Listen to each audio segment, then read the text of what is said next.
Hey, coach. Dumisani, how are you? Good and you, coach. I'm all right, thank you. You're surviving this lockdown. Yeah, we're safe. We are looking after ourselves, but we continue to put in the hours. We have to continue to work. Yeah. It must be weird, conducting your coaching sessions via Zoom, whereas you used to doing your stuff on the field of play. Yeah, I think it's not easy, but it comes with a lot of acceptance. We've just got to accept the fact that Mm. we've got to. I don't like the term social distancing. I think we've still got to socialize. We technology allows us to Mm. interact with each other, to still socially interact with each Yeah. other, but it's more physical distancing. For me, it's more physical distancing because we have to stay away from each other physically, but socially keep in touch and make sure that we interact. And that's Mm. why we still got to try and maintain a good social spirit within the players by training and simulate this changing room feeling so that we keep the team spirit and we keep the group together and feeling like socially they can still depend on each other. Yeah. That's true, coach.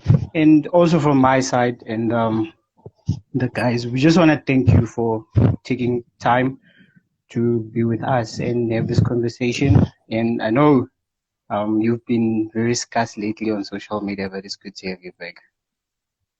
Yeah, I think I've done enough. This week I've done enough interviews for the rest of the season. So this is probably my last interview until the rest of the season. Okay, no, we get you, coach. We're not gonna waste any time. We're gonna shoot straight. Basically, you growing up in Soweto and having your father as a legend, Mr. Julius Sono, and your uncle, Jomo Sono. What influence did they have on you, in order to make you love football? A genetic influence. They gave me their genes.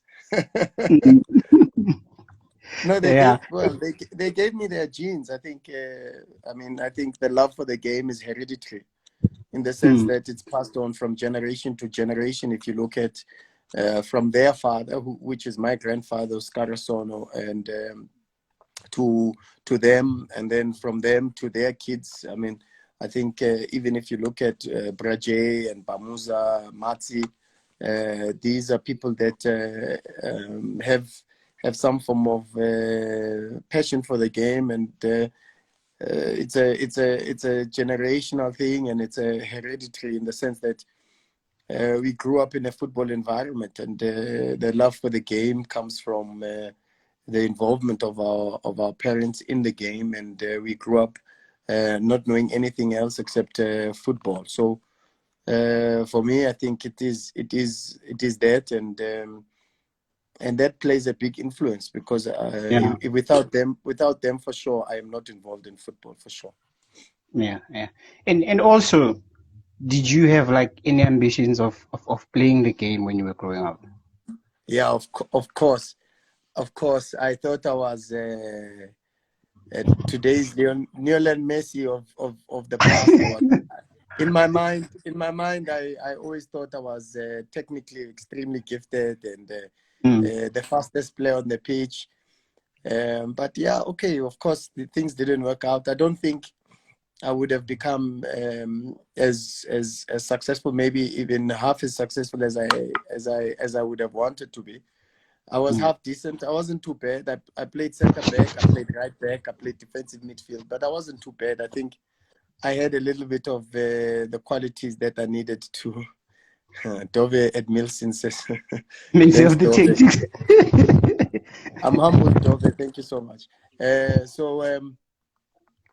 Yeah, I don't think I was as good as I probably wanted to be. So, in a way, I think destiny took over, and here I am coaching instead of playing football. Mm. And also, you say you were an okay player. did you feel like you wanted to pursue playing professionally, or at some point you felt like if I proceed play professional, I'll be judged based on your uncle, your grandfather, or your father?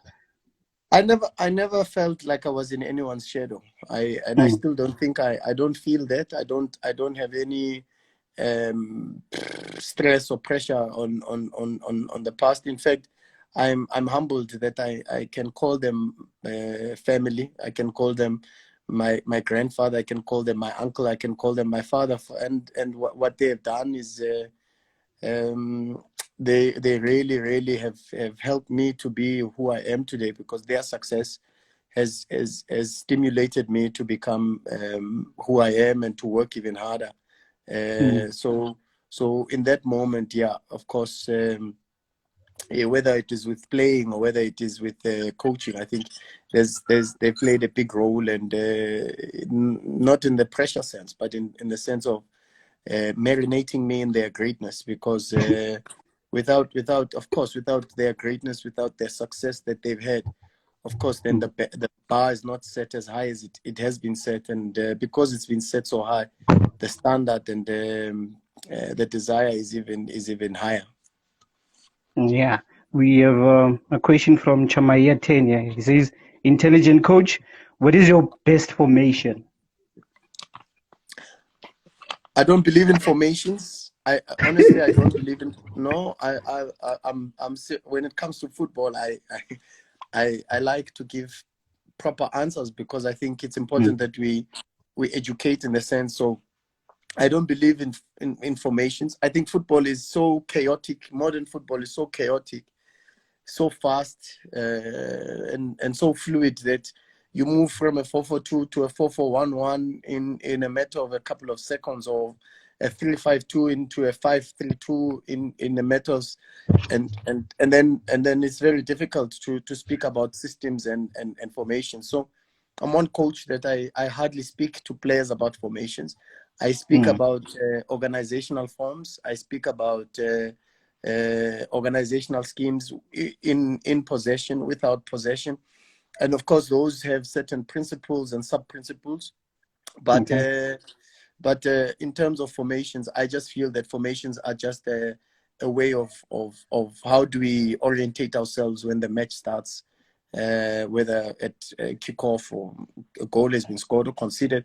And if you think about it, to be honest, even on those standard situations, the kickoff situations, where ideally most of the time that's where you see formations, Yeah, the reality is now you see teams kicking off with one player that passes the ball forward, but there's 3 or 4 on the left, there's another 2 on the other side of the touchline, and yeah. there's only 1 or 2 that's standing behind the ball, and also keeping a high line. So what formation is that? It's very difficult now to speak about formations, and they are just telephonic numbers. Formations are slowly moving out Fading away. of relevance in the game. Yeah, and speaking about modern football, I always find myself having conversations about modern football in South Africa. Do you think that South Africans have taken up the concept of modern football and implementing it? Well, society changes at different speeds for everybody, Yeah, and the adaptation and the changes of society for Europe may not necessarily be the same speed as adaptations and changes of society in South Africa, and other parts of the world, for that matter. To be honest, I think, of course, there's a lot of advancements, and there's a lot of positives, and there's a lot of work that is going behind the scenes. And I'm one of the things I'm very grateful for is that even the most old school of coaches in South Africa, I hear them speaking about Zoom training sessions. I hear them speaking about it's beautiful to hear that they are embracing the use of technology, because it can only mm, augur well for the future of South African football. The resistance towards change should not be as strong as it is in the new normal. So after this, we have a different standard and a new normal, and a new way of working, and hopefully that includes the use of technology, the use of science, and so that we can improve the overall standard of our game. Because it does have a role to play, and it's very important that we embrace that as coaches, and we try our level best to influence the game moving forward. Yeah, yeah. And also talking about modern football, there's this perception amongst football followers and football lovers that when someone talks about modern football, it's apparently taking away the casty flavors, your tamayas, everything that's done to entertain the fans. And you as a coach, that part and parcel of this concept. What what's your take on that? It's a broad topic, that, and it's a topic that maybe we need to I've been listening to it, and I've been extremely quiet. I haven't partaken in that debate, and for many reasons, because one, I respect the opinions of everybody else. And that's very important to do. We can't think and see football the same. To embrace and appreciate the beauty of football, you've got to also embrace and appreciate the negativity and the bad side. It's the yin and the yang. The good comes with the bad, and you can't appreciate the good if you are not aware of the bad. And the light shines only because we've experienced darkness. And when you see the light after you've experienced darkness, you learn to appreciate its brightness even more. Having said that, I always say to coaches that ask for advice, and I say, as coaches, there's three things for us. One is respect the game of the past. Now, and I will go back to that in terms of answering your question. But the first thing as a coach in moving forward is embrace the game of the past. Two is study and thoroughly understand the game of the present. You may call it modern football or whatever you want to call it, but it's the present. It is here, it's today.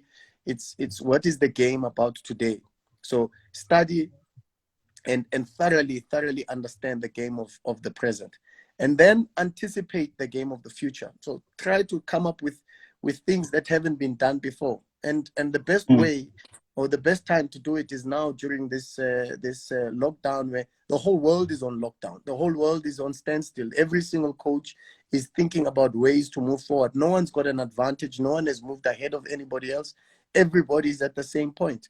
And for us is to think about what will the game look like after COVID-19, with all these things that are happening in relation to hygiene and safety protocols and all these things. How do we think about the game already? I see coaches in Germany, in the US. We speak on WhatsApp groups and on social media, and you see them posting masks, and they're saying how difficult it is for them to transmit messages and to coach while you've got a mask on and players can't even hear you, and still get the same intensity and the same level of work being done. So how do we then as coaches come up with a game of the future in relation to the things that we've got to work within, and the means that we have to work within? Now, coming back to that, you cannot thoroughly understand the game of the present without respecting the game of the past. And there was a certain reason, if you do, and maybe it's because I do a lot of research, there was a specific reason why, even when you speak of, and it's got no racial connotation, this is the truth, black football players were always known to be extremely technical, extremely gifted with the relationship of the ball. Of course, it's got geographic influences where they played on the street a little bit more than the white football players who had to go to school and to go to school and even study after school and work part-time, and they had less time to facilitate stronger relationships with the ball. However, you found that black players demonstrated more of that skill, more of the shibobos, the tamayas, amavula vala, all these things. They stood on the ball more. Why black players did that was, in the past you would have, and we were watching now with the SABC. You have Bidvest Wits playing Pirates or Sundowns or Swallows.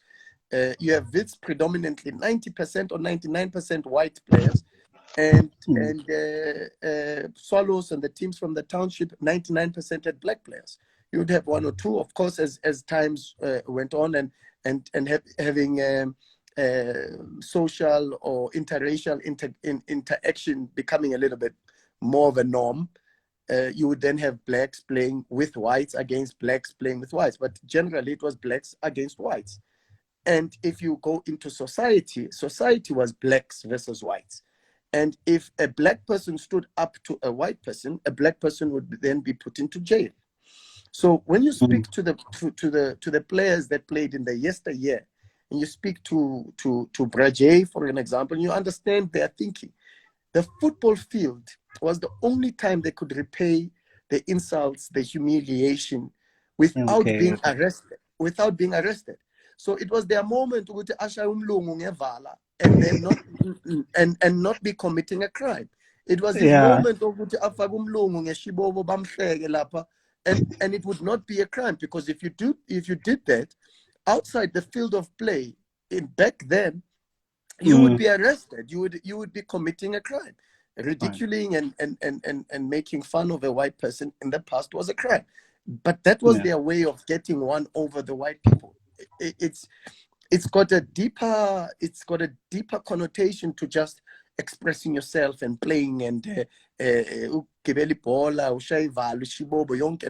no, it had a more of an emotional feeling to it, because it was their moment of their place of feeling like men again, feeling like men and being strong and feeling like they were in control and they had power, because only on the pitch could they ridicule, insult in a way the white people who were oppressing them and made life very difficult for them. So it's our way of saying, where do we come from with this thing in relation to respecting the game of the past as coaches, so that once we understand the game of the present, when players start doing these things, it's not a situation of he's expressing themselves.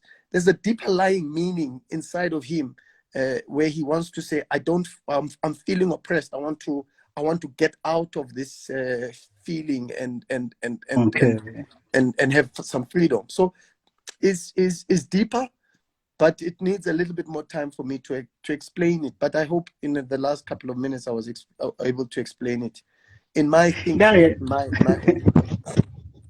You did explain it, and I'm sure some of the viewers understood what you were saying.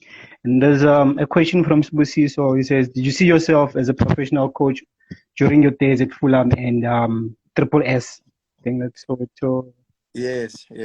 No, I did, and I told the players that one day I will do it. Yeah, I did. I worked very hard. I sacrificed a lot for it, and I think it's that's what life is all about. It's the law of attraction. And it's a biblical principle, by the way. The Bible says, write your things and your goals down, and insert them in a tabernacle, so that you may remember them in the future. So of course I did, and I'm blessed and humbled that God heard my prayers and blessed me with the opportunity to be a coach that can influence and help football players with their careers. Yeah, and there's a question from Yongama Matolo. He says, at the end, I would like the coach to share his views on the current PSL status in relations to COVID. In his view, what would be the best solution? Winners, relegation, promotion, etc. I don't have an opinion. It's very difficult. I don't have an opinion, because I think there's far too much that is at stake. And I don't want to speak about, I love supporters. I think the game belongs to the supporters. I think if we play behind closed doors, I think the game loses its feeling. But who am I to speak about these things? I'm not expert in epidemic control and in safety and science. I read only about these things. I try to find out about these things so that I can set up contingency plans and assist my team and my players.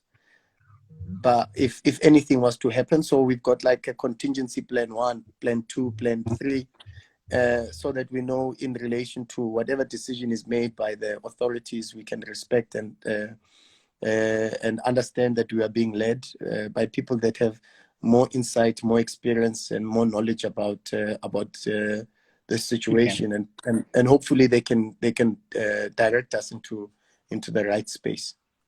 Yeah. We have Mr. May Mashangolo from Kazakhstan. Says Mr. Mokwena, it's humbling to hear you speak, intelligent and very humble too. We have ears, we can learn from you. What is your philosophy as a coach? That's from May Mashango. May Mashango, thanks, May. Greetings to you. What is my philosophy as a coach? Sure. I think my philosophy is in relation to. It's interesting that today I was reading something that I think Laduma Analytics posted on Twitter, and I was taken aback, to see how visible it is. And I didn't really have time until when I was in the UK earlier this year, and I was watching the games when I was the coach at Pirates, and I had a very good friend of mine who is an analyst for Liverpool, one of the big teams, of course, in Europe. And he was going through the games, and we were analyzing the games together to say, what could we have done better? How could we improve these situations? Why did we concede the goals that we conceded? And looking at our overall schemes. But the clear distinction was that I am a coach that believes that football must be played in a way that is enjoyable for everybody. Football must be played in a way that there must be a dominating side on the pitch. The team must have more possession than the other team. I believe that when you have more possession, you have a better chance of winning the game. Of course, I've started to learn, and through more experience and more coaching, you start to learn there's more than one way of being dominant, being attacking. And but I'm also very flexible in my approach. I'm very flexible in my understanding of the game. But that's because as a person, my outlook on life is an outlook that is more about flexibility, but also with a lot of principles and a lot of work ethic behind it. So I would say that my philosophy, of course, is in relation to the profile and the expectations of a club, but I've got my way of working, which then influences the type of players, obviously, that I want to work with. But at the same time, it's also influenced by my own character and my own personality. And I think that is what it should always be. I remember Arsene Wenger, when he was at Arsenal, he used to say that a team is always a reflection of its leader. And I would like to always have a team that reflects who I am and my principles and my values. Yeah. And also, Coach, there's this thing when I always read about you. 24 years old, Coach Steve Komphela calls you into the first team at Platinum Stars to assist them. You were coaching the juniors there, and then something happened. I think you was suspended, and then you had to be the head coach on the bench at the age of 24. Being a head coach at a PSL club, that's something. That's something we have to applaud. That's something. And you now, how did you feel at the time? What was going through your mind as you went out the tunnel and you sat on the bench?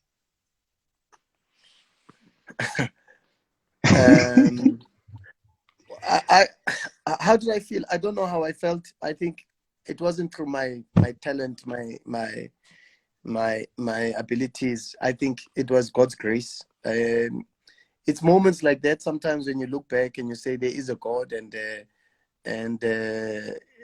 it's things that you cannot explain. You say God had placed me in a position where He wanted me at that specific time. So, yeah. So I can't take credit for that. I think it was God's grace, and I was just grateful to being used as an instrument. And you had one of your mentors, Coach Steve, right next to you. Was incredible. In fact, he was because it was raining. We were at Stellenbosch Stadium, and it was raining, and he was actually standing behind me. He was supposed to be sitting in the grandstands, but he was actually standing right behind me, and he had asked me to take his position on the bench. So it was an honor, and it was an extreme privilege for me to to be given that opportunity. And of course, at that moment, you can imagine we had Sela Shabalala, we had Godfrey Sapula, we had Ranteria, we had it was good, and I was grateful for that. Yeah, and you just mentioned Sela Shabalala, Godfrey Sapula. Those guys were legends in the game. Were you not intimidated shouting instructions to guys that are older than you? No, I wasn't. The thing is, I was never shouting. I wasn't shouting. It was raining that day. It was raining. We were sitting under the umbrella. Santos had to borrow us umbrellas because we didn't have umbrellas at Platinum Stars on that day. So, and Coach Steve was dressed up in his beautiful suit that got wet there in the grandstand. So, yeah. And coach, as a coach, is there a specific coach that you look up to?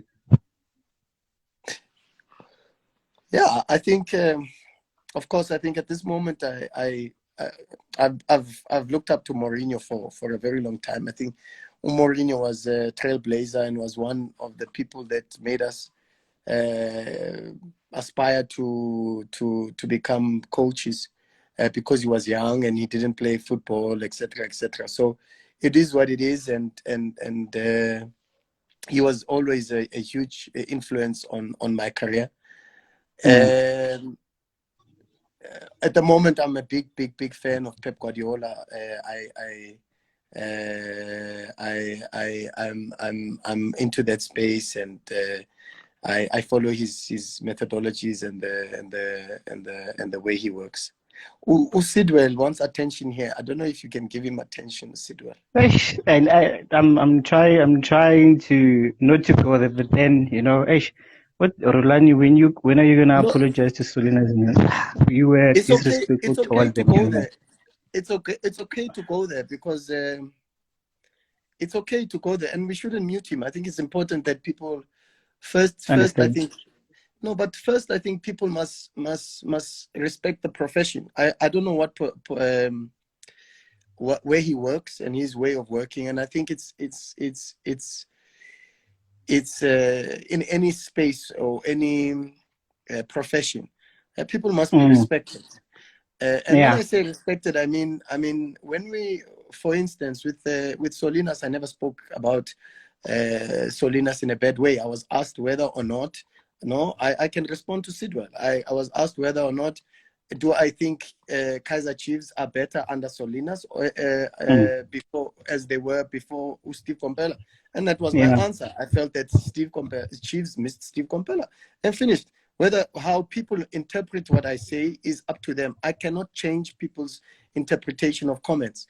I do not feel that I disrespected Solinas, and I do strongly still believe that foreign coaches that come into South, I'm very passionate about it also, and it's got nothing to do with race or whether I like foreign coaches or local coaches. I think whoever coaches must be competent and must have the qualities and must be qualified to be able to coach a team, any team in this country. It's a pity, I mean, how do we explain the fact that even today we sit with probably a very experienced coach that was like Paul Dolezal, who coached big teams in South Africa, and then when you find out a few years later that Paul Dolezal had rigged his CV and wasn't a qualified coach, when Dolezal got fired from Mpumalanga Black Aces, one of the reasons was when they did investigations, they found that he had no qualifications. How can people coach our players at the highest level in South Africa and have no qualifications? It's like someone getting your job. You're an accountant and he gets your job merely because he comes from overseas. You've gone to school, you studied, you've got your qualifications, and you are not given the job mainly because you are black, but you've got the qualifications. And people must get the jobs because they are white and they're from Europe. Guys, we have to respect ourselves. We have to respect ourselves. We have to appreciate our own people, and let's protect our own game. Because and I will not apologize. I'm sorry. I will not apologize, and that's how I feel. And if I'm judged for that, the people that know me know that I'm extremely humble, but I'm extremely opinionated. I respect my opinions because my opinions come from an educated side. I don't just talk because I want to talk and manipulate people and lead a narrative, but I speak because I research and I study things that I speak about. And when I don't know something, I'm the first to say, I'm sorry, I don't know about this thing and I can't give an answer. But when I do give an answer, I give an answer because I've studied about it and I've got facts to back me up. And it's a pity. It's a pity that we still live in a space where I'm going to be asked by a black person to apologize to a person who even now, if I ask you, where's Solinas coaching? I ask Sidwell, I say, Sidwell, where is Solinas coaching today? Did he get a job after he left Chiefs? And after he left Free State Stars, did Solinas get a job after he left Free State Stars? He was 2 years in limbo, 2 years before he came to Chiefs. So I must apologize for that. I'm sorry. I will never apologize for believing in another black person and believing in another qualified, experienced South African coach. And I'm sorry, I will not do that. Yeah, no, understood, coach. I hope Sidwell is happy with your answer. There's Hayden. Hey, Hayden, he says, coach, give me an advice as a young player. I'm under 15. Yeah, well, yeah, I don't know. Let him continue to work hard, listen to his coaches, work hard, and continue to strive for his dreams. He must never lose. I think it's very easy, even in this time, for people to lose the promises that they've made for themselves. I think it's important that we continue to believe in ourselves and we believe in the promises that we've made to ourselves when we were young. Continue to work hard and be honest with himself. Yeah, that's true. I think you have a fan here in May Mahlangu. He sends another question here. He says, do you see yourself coaching in Europe one day? Because I think personally you have what it takes. Are you ready or not? I'm humbled by that. Thank you so much. You know, the funny thing is, I must tell you the honest truth. I feel more respected. I travel a lot to Europe. I've got a lot of friends in Europe. I feel more respected in Europe than I am in South Africa. And I think there'll always be opportunities for that. It's just to continue to work hard and put myself in that space. But it is something, of course, that I try to work towards. But I do honestly feel that I feel more respected in Europe than I am in South Africa. Saying that you feel more respected in Europe than in South Africa, what would you say led to that? Well, I think in Europe they look beyond color, they look beyond age. I think in Europe they look at competence and the ability of a person, and that's why some coaches that come into South Africa are not able to get jobs in Europe, even in their own countries.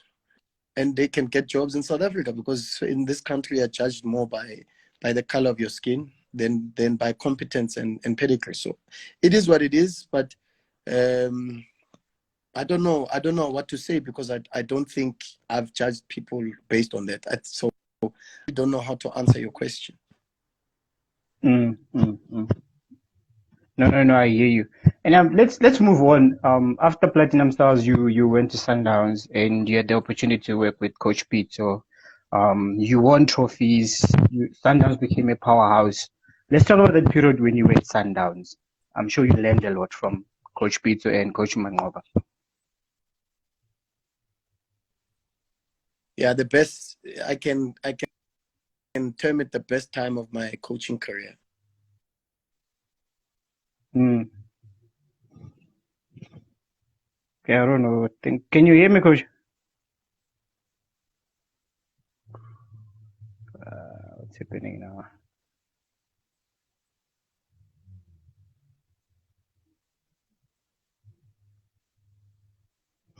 Okay, I think the coach is having a bit of a network problem on his side.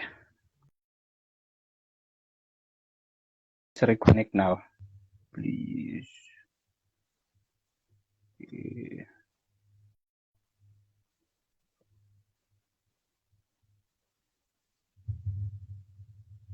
Okay, I'm just trying to get the coach back.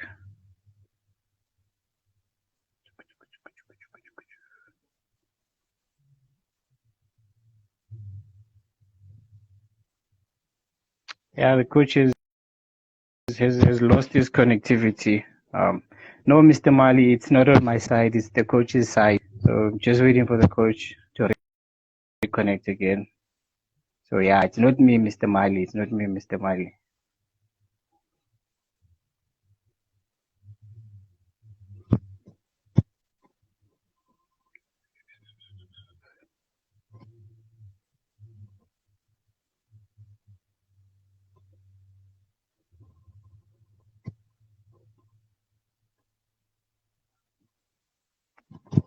I don't know what seems to be the problem with coach. Maybe it's his network. But as I said earlier on that he's been having network problems. So just for a minute, I'll try and reconnect with the coach, eh?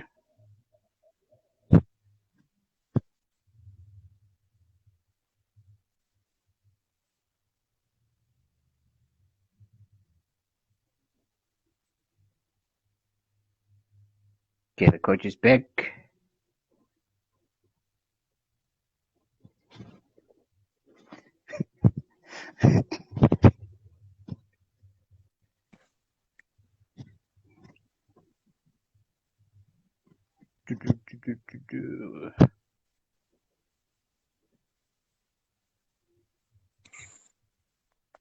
Coachy? Can you hear me? Yeah, I can hear you, but I think it's the network on your side, but it's Yeah, slowly. I'm struggling with the network. Yeah, Let people me are hearing come out. well. That's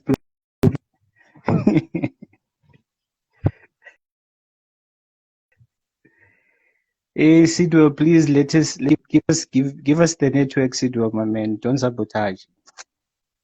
Let's joke, you, man.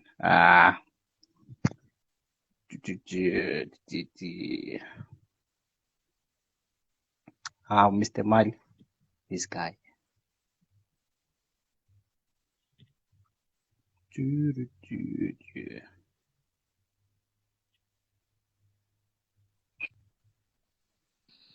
Yeah, coach. Good to have you back. Good to have you back. Sorry, guys. I'm struggling with the network here. Yeah, and the people are saying it's Sidwell. That's taking the network away from you. We can never give people with negative energy so much power. It's not possible. Yeah.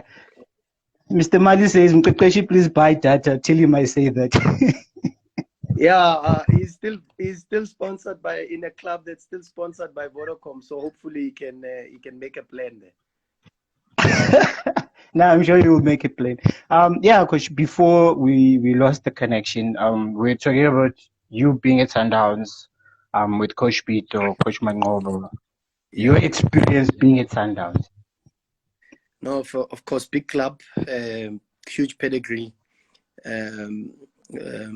top players, top players, and a club that had such a fantastic history of winning trophies, and it was like being in. I tell people, I think working with Coach Pitso and Mangoba, and even the analysts, Gulam, Musi, Mario, and the youth setup there. We had incredible people. You know, we had Sean, we had David, we had Coach Sam Bata, who for me is an encyclopedia, walking encyclopedia of youth football. But these were people that I was just fortunate enough to be in the same space as them. I qualify it as probably the best time of my coaching career so far, and it was like being at Harvard and studying to get your doctorate in coaching, and by being lectured and rubbing shoulders with some of the best lecturers in the game. So for me, it was unbelievable. Yes, coach. Yeah. We've Tara Maliwa. Coach, in your world, how important is scouting in any team? We have seen clubs do with analysts, etc., but not scouts. What are your thoughts? Very important, and we're probably speaking to one of the best scouts in Africa, not just South Africa, but in Africa. Terra is well traveled as a scout with his work at Ajax and at Sundowns now. But the reality is, I think the value of scouts has been unappreciated, in the sense that if you look at the big clubs and even the small clubs, you know, a club like Leicester City know, for an example, that they can never compete with Manchester City or Liverpool with regards to transfers and buying the best players, and yet they've got to use data and work very sensible to make sure that they get the best players before the other clubs do, and so that they can remain competitive, you know. And I think it's very important, and it's a space that will probably develop in importance as time goes on. Yeah. And also, I think many people wanna hear about this. When you moved to Pirates, how did the guys at Sundowns, especially Coach Pitso, take it when he said, "You know what, I'm going to Orlando Pirates"? Yeah, it was difficult. It was very, very difficult, and understandably, because we had a very close, and we still have a very, very close relationship, myself and Coach Pitso. Of course, it suffered a little bit when I left, and that's only normal, you know, when you decide to leave a club that has given you so much, and you make that sacrifice to go to a childhood club. It's a decision that you don't make with your heart, you make with your mind, because you love the club that you're in, and I'll always be appreciative of the opportunity that I got and the experience that I got at Sundowns. But I had to move. I had to challenge myself, and I know a lot of people say I made the wrong move, but I still, in hindsight, still say I made the right move. I'm a better coach than I was before I joined Pirates. I am even a better person. I think I'm stronger. I'm more mature. I'm more sober, and I'm hungrier. I've got a higher work ethic. I've experienced a lot more. So I think going to Pirates was the right move. I moved at the right time, at a time when the club was going through a very difficult time, and together we managed to work extremely hard to change things. And of course, when you love the club, and it's a club that is a boyhood club, when you get the privilege, honestly, it is a privilege, because not a lot of people get that, to support a club and then to work for the club that they grew up supporting. It's an extreme privilege, and when you get that privilege in terms of that opportunity, you do not regret. Instead, you allow whatever has happened to happen, and you thank God for it, the good, the bad, and you thank God, knowing that what was supposed to happen ended up happening, and that's the most important thing. Yeah. And also, what would you say is one thing that you learned being around Coach Pitso, be it as a coach or being it as a person? You know, the funny thing is about Coach Pitso is that he's extremely meticulous and very detailed. But apart from what you see from him, is also there's another side to Coach Pitso that not a lot of people know. He's got an unbelievable sense of humor. So when I was asked, what do I miss the most about Coach Pitso, I said I miss just laughing. I miss laughing at Coach Pitso's jokes. Coach Pitso has got the funniest jokes that you will ever hear. And but what I learned the most from him was dedication and drive, and the fact that creating a culture of high work ethic will always give you an opportunity to succeed. And he's relentless in his drive for success and for excellence. He's by far the best coach we have in South Africa, by far. And extremely knowledgeable, extremely passionate, and in control. You know, when you have a coach that's in control of the club, you're a step closer towards success than you are towards failure, because he drives, and his energy drives the nation. So that I learned a lot. I learned about the size of the grass from Coach Pitso. I learned about the different types of grass. There's kukui, there's I didn't know all these things. I learned that the grass cannot be more than 22 centimeters. I learned about traveling logistics. I learned about booking hotels. I learned about flights, and I learned about contracts and salaries and all these things. It really, when I say to people, it was like being in Harvard. People, I think people do not really understand really what I'm talking about. Yeah. We have Real Buntu saying, yeah, I'm a Sundowns FC diet supporter and wish you, coach, all the best of luck in your future endeavors. We're grateful to you and your family for everything you've done for the Yellow Nation. Thank you. Thank you so much. Thank you. Mr. Mali says, scouting is the heart of every successful football club. Of course, I agree with that statement, 100%. Okay, and then Game Faces, do you see the transfer of 11-year-olds as good business venture in football?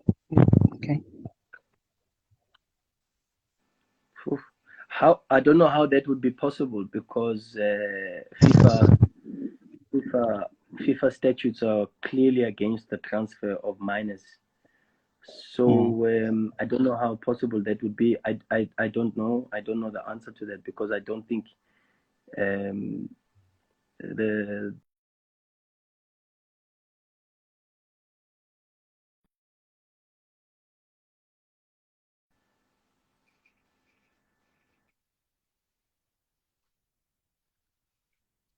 Question from Tumza. Tumza says, do you see yourself coaching in the national team? Of course, yeah, of course. I think it's. I remember once I was honored to share the platform with Unil Tovi, and he said to me, one day we'd like to see you coaching Bafana. I was humbled by that, and also inspired by his words, because I mean, when you hear such words, the most important thing for you is to be stimulated. Don't become too complacent in believing the hype. Rather be stimulated and make sure that you improve your level and your capacity, so you don't let the people who believe in you down.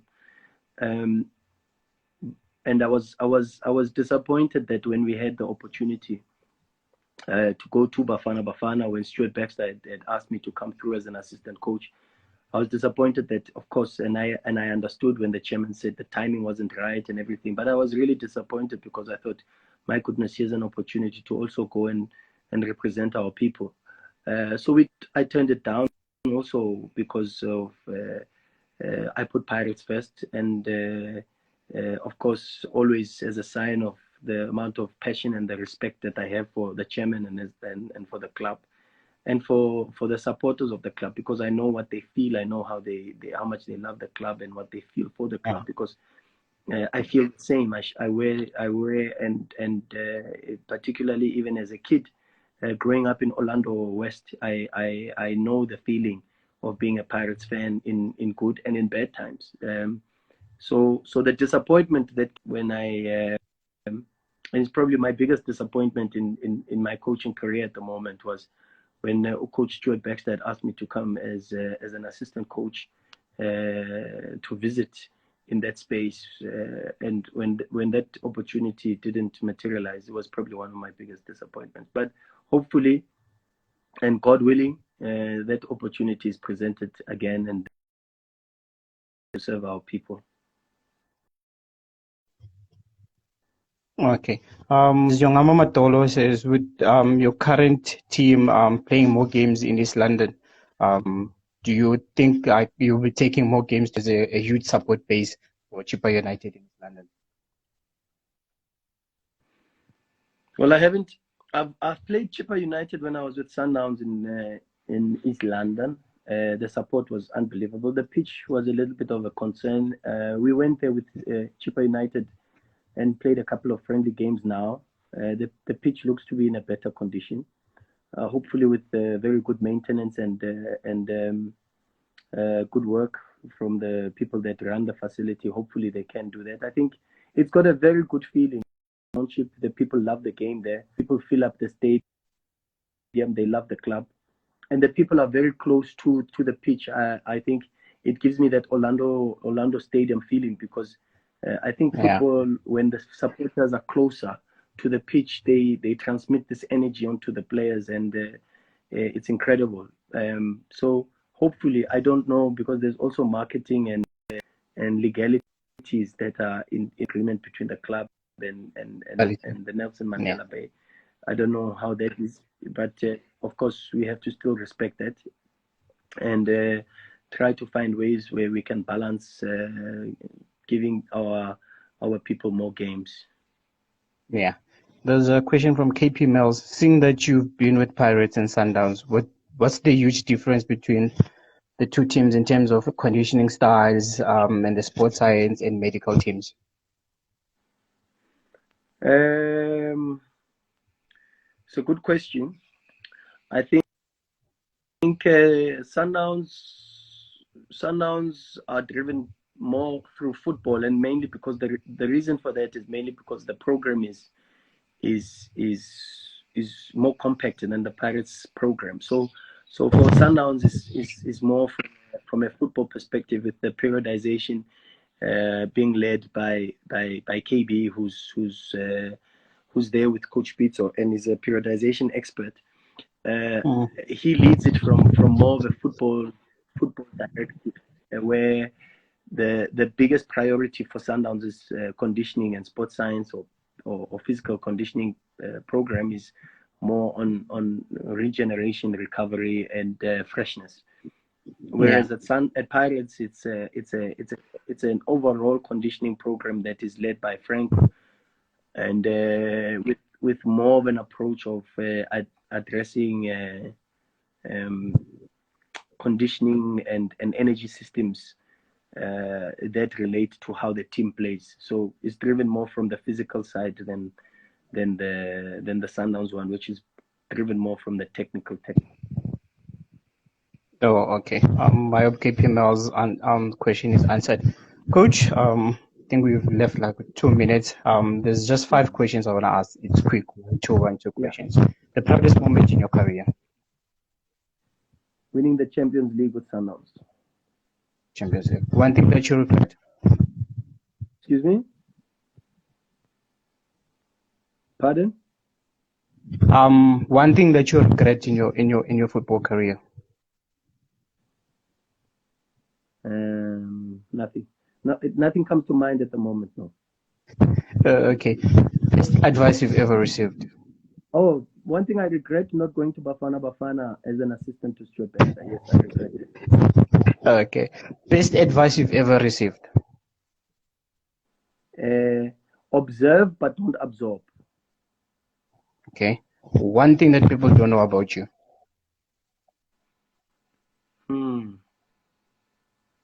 Sure. I have a lot of things that people don't know. I'm very secretive, but I'm also